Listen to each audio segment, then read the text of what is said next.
Hello ladies and gentlemen, welcome to another video. Today I'm going to be not really ranking, more reviewing all the supernova from One Piece. So yeah, I'm just going to get this on with this. None of these guys, actually I only like 2 or 3 of these guys. I think most of them are pretty bad, but let's just get on with it. Alright, so first up we have Law, and I don't have much to complain about Law. I mean, he starts off pretty good. He's like kind of like Luffy's not really rival. Actually, no, he is a rival at first, but it really doesn't feel like way since Luffy's like helping him every 2 seconds. Like, honestly, Law is kind of Luffy's bitch boy since every 2 seconds something happens to him, Doflamingo, Kaido, and then Luffy just helps him out of the... My bad. It's just stupid. I'm just joking. But anyways, I think Law has he has a good backstory, even though it reminds me way too much of Nami's. And his relationship with Doflamingo is very interesting and all that. I do think his power is really cool, but in Punk Hazard, he's like using that crap. He's like, it's the most broken thing ever, but I guess because of PTSD, he can't use it against Doflamingo, which is why he kind of sucks against him. But hey, I like that fight. Better than 90% of Dressrosa. Like, Dressrosa, honestly, like, the good parts, you can cut Dressrosa into a 2-hour movie. Like, okay, to put that into perspective, I think Dressrosa can literally be 20 chapters. 20, 30 chapters of Dressrosa, and it can still, like, pull off all the emotional beats. Like, all you have to do is just, like, move all the background stuff away. But anyway, back to Law. So, in Wano, he's kind of just there. He's like, he's supposed to be like the voice of reason since Luffy and Kid are morons. But, yeah, besides that, he also kind of bloats out the arc. I mean, he adds, like, his reason to be there is to beat Big Mom, but what does he even do in the fight? I mean, yeah, I guess he beats her, but by ring out. So, I mean, and then he he doesn't die, but he loses to Blackbeard, which... I think we should put that in consideration, that the supernova, like, they were all doomed to this fate. They were never going to go much past, and I think Law will join the crew later on, or at least do something with them, like the final war or something like that, because there's no way he's dying. Hell, I don't think Kid might be dead, but I'll get to him later. And yeah, that's kind of it for Law. He has a cool as hell design. Really like it. I kind of like the older design a little bit better, though. Actually, no, the new design is great. Cool power, cool backstory, cool character. I like Law. Trafalgar D. Water Law. Shoot, that name's a mouthful.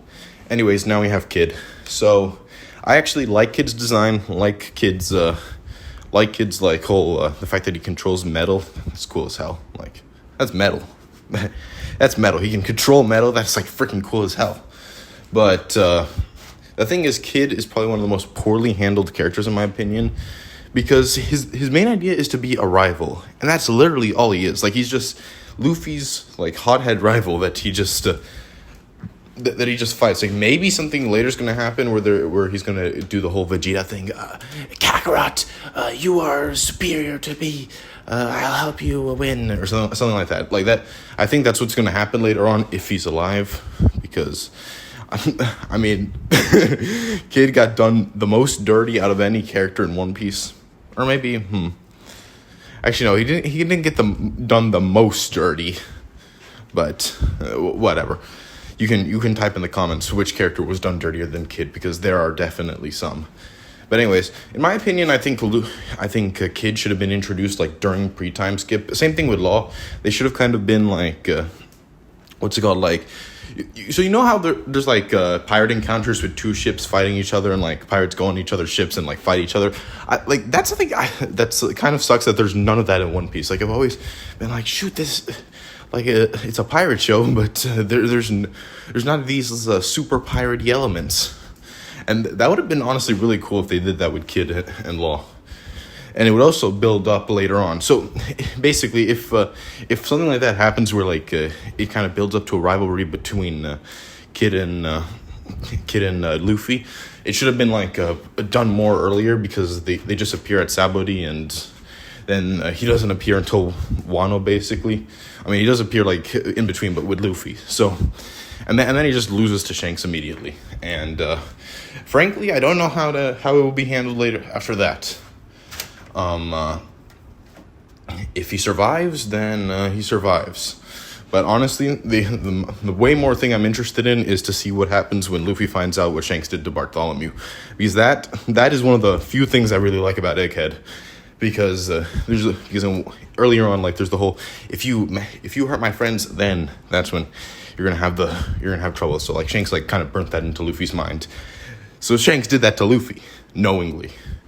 I mean, I know it was Yasop, but Shanks has observation. He knew he was gonna do it, so he let it happen.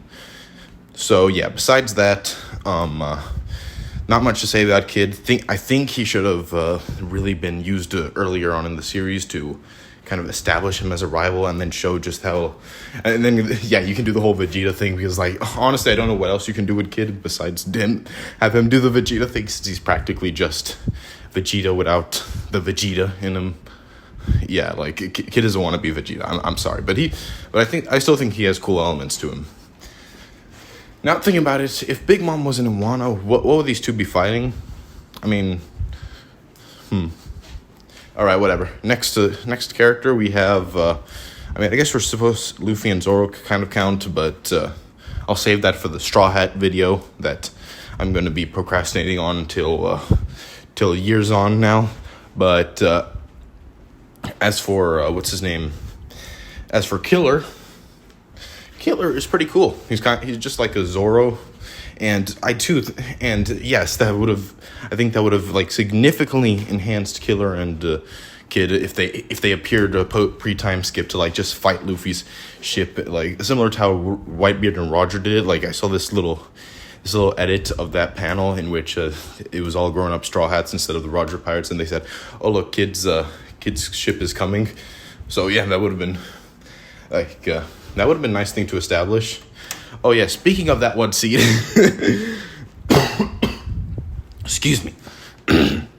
Speaking of that one scene, Roger and Whitebeard, you cannot tell me that these two somehow like got into a 3-day brawl and nobody died. Because I know if one of Whitebeard's crew died, Whitebeard won't forgive Roger for it. If one of Roger's crew dies, same thing with Roger. So you're telling me that these two got into a massive fight and literally nobody died. Like, One Piece characters, the only thing that can kill them is the plot. Like, trust me, I can't wait until we find out that the guys who Luffy punched into the big boiling bowl of blood, was it, in Impel Down, are actually alive, because I mean, that seems possible. Yeah, no, they actually managed to get away since our rescue team got to pick them up at the last second. Yeah. Yep, Luffy, you're not a murderer. Anyways, back to Kid. Well, there's not really much to say about Kid, despite the fact that he's cool as hell, and I wouldn't say he's a decent guy, but he has these cool attacks and all that. He's kind of just like Kid's version of Zoro, since he's like willing to sacrifice so much for Kid. And yeah, Killer's cool. Next up we have, we have Bonnie. So you cannot, this is actually indefensible.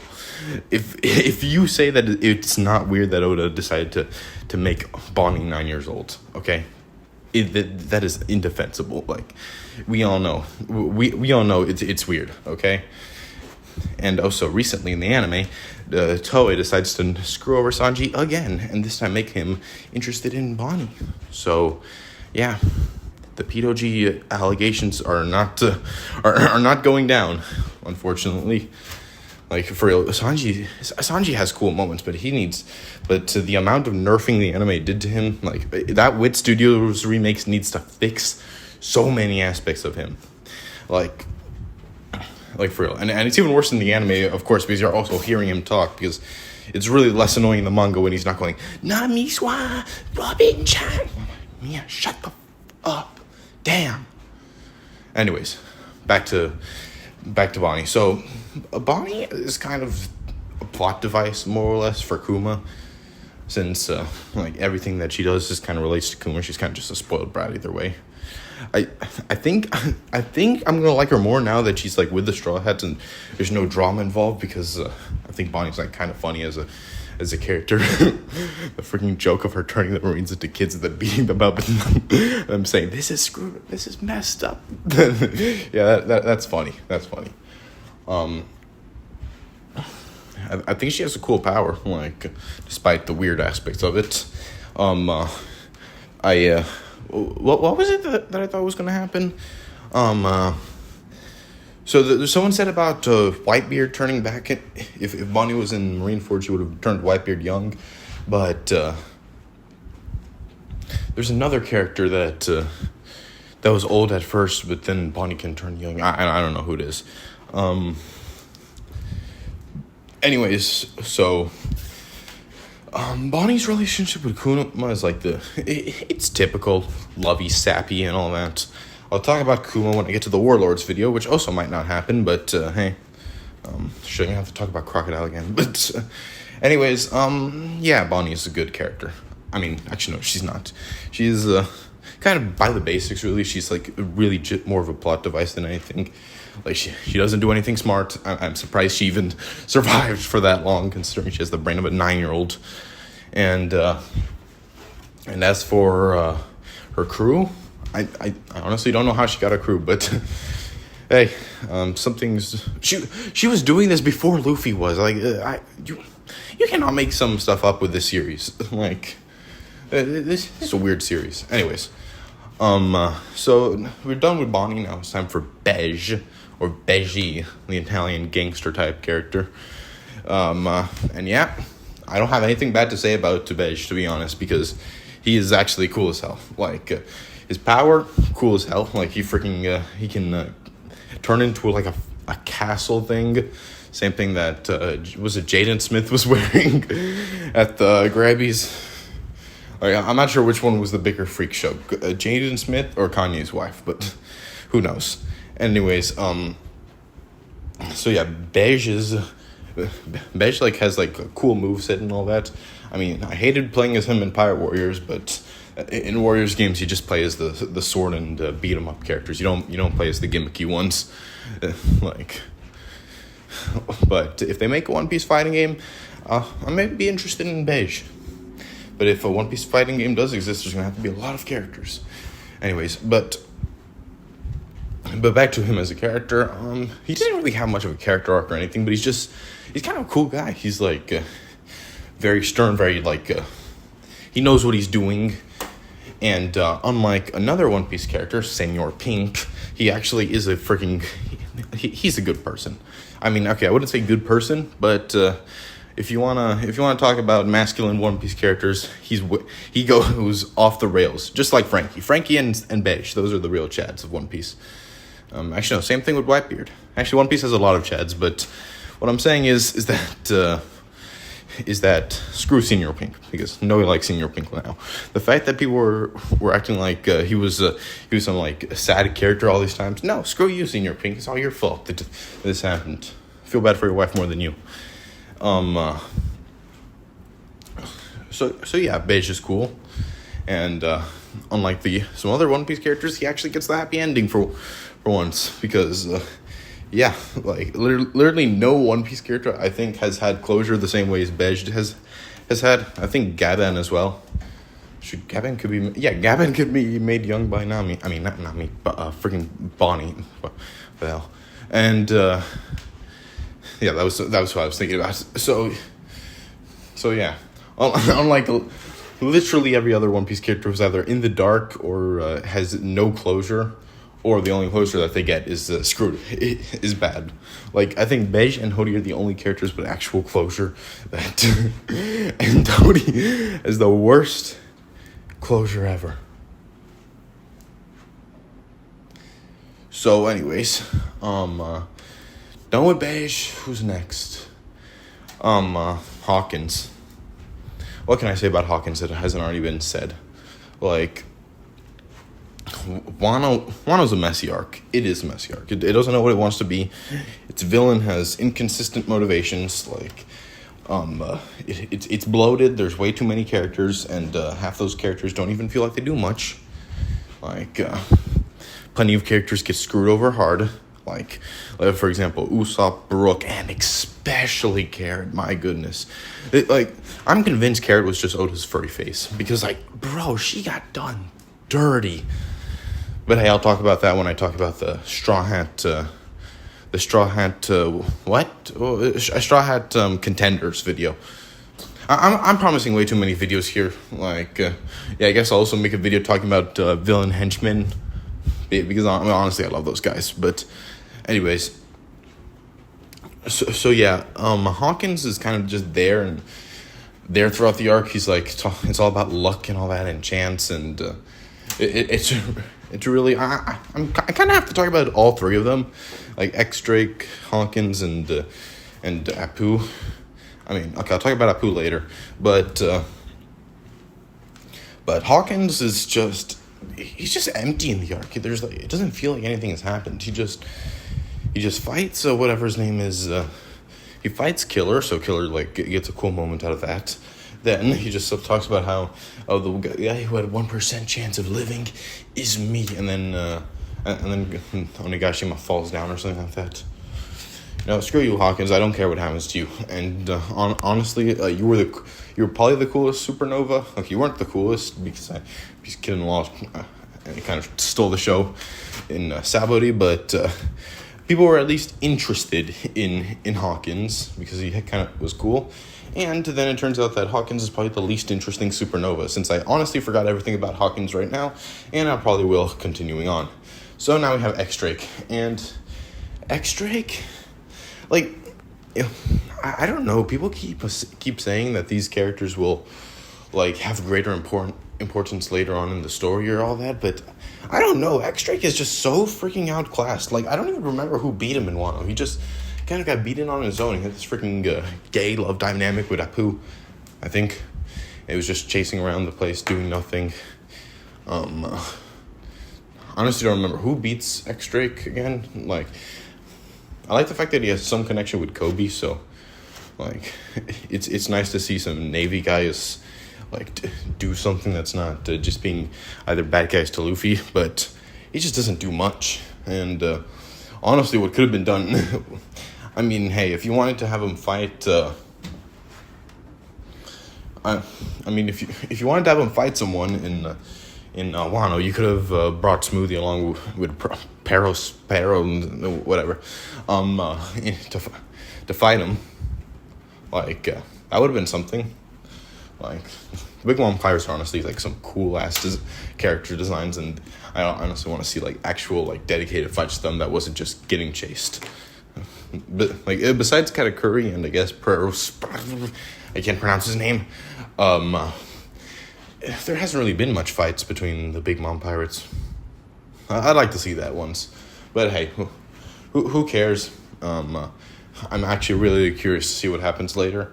Anyways, now we have Apu, which is probably the worst supernova. I mean, okay, but let me get one thing clear.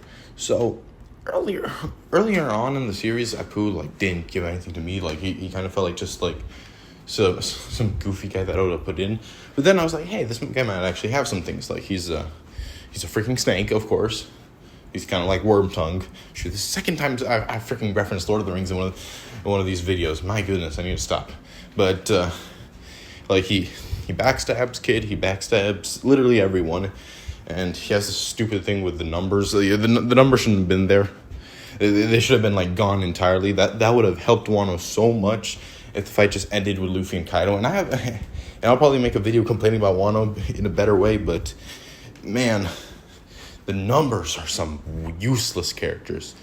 So, back to what I was saying. Besides that, Apu, like, had potential. But then, the fact he was so wasted. So, like, not only does this dude get beaten up by everyone, but I don't care. Apu's like a goofy character. But the fact that he didn't fight Brook, like, that was perfect. Like, literally perfect. Like, they're two music-based characters. My goodness. You know who Brooke fights? Freaking Black Maria's wheel. Like, what even is that? Like, he fights a freaking weapon. Like shoot. I'm sorry. Like, Brooke, Usopp, Carrot, and I guess Hawkins and Apu at the same time were kind of done dirty during Wano. And, yeah, Wano's just a messy arc. Messy. Like, remember when One Piece back in Ennie's lobby in Alabasta, where every character felt like they contributed a good amount and didn't feel wasted? Yeah, those days are over. I'm sorry, guys. Hopefully in Elbaf, Brooke will do something. Actually, no, we're waiting for Usopp to do something the most, because at least Brooke had whole cake to show off. Like, yeah, Oda was probably like, yeah, Brooke, Usopp, you guys did good during your own arcs, but now we have to kind of, I guess, have to piss off. We have to give the cool moments to Sanji and Zoro. Besides that, yeah, that's it for Apu. Apu literally just was working well for what he was given, because like you really don't need a complex character. Like, Crocodile's not complex. Let's be honest, or at least in Alabasta, but he was still cool. And the same goes for so many like side characters. They're not complex, but they do their job well. Brooke, Apu, like, he just didn't have any payoff to him being there, and he just, like, I don't even remember how he dies, damn it. It's so forgettable. Like, remember when, I can tell you how so many characters, end up, at the end of arcs. Like, freaking Alabasta, freaking Mr. 1, he gets sliced up by Zoro, Mr. 2 kicked by Sanji, then they appear later on. Like, there's so much to talk about with these characters, but I mean, this has to do with a serious thing, but they're way more memorable. Like, I can at least remember the way they died, but, oh, you didn't die, but got beaten up, because this is One Piece, everyone. You only have to plot the Mansit. Is that all Supernova? Oh, wait, right, I forgot, Urouge. This, whatever this thing is, he's literally... This guy is literally fucking useless. Yeah, no, he literally does nothing. Urouge. Rouge. I can't even pronounce his name. He does nothing. Well, actually, okay, to be fair, he wasn't introduced yet, so it's kind of early to make this video, but... Dude, the series is almost 30 years old. Like, keep in mind, One Piece came out, started producing chapters in 1997, I think. So keep in mind that this series is about to be 30 years old, okay? And I don't want to hear One Piece being long-running makes it good or anything like that, because honestly, the amount of things that in hindsight could have been cut out of earlier arcs, like that Wit Studios remake is going to cut out so much, but I think also, canon material, because honestly, the amount of things in One Piece that are just there, that just fill up... the pacing is slow even in manga. Like, it is terrible in the anime, but it's this terrible mainly because the manga's pacing is also slow. Like, all right, whatever. I guess Blackbeard is the last one of the Supernova.